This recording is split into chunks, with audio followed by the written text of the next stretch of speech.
How to fix Facebook Reels option not showing in less than 1 minute. Hello guys, welcome back to this new video. I'm gonna show you how to fix Facebook Reels option not showing easily and fast. First thing you wanna do guys is open the settings on your phone and then go to the apps manager. Open the apps like this and wait a few seconds.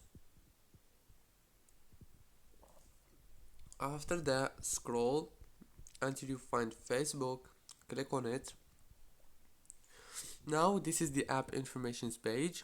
Click on this option to stop running the app and then click on data usage. Disable the background data and the roaming data, and now open the Play Store or the App Store, search for Facebook and update it. Very easy and fast. Don't forget to like, subscribe.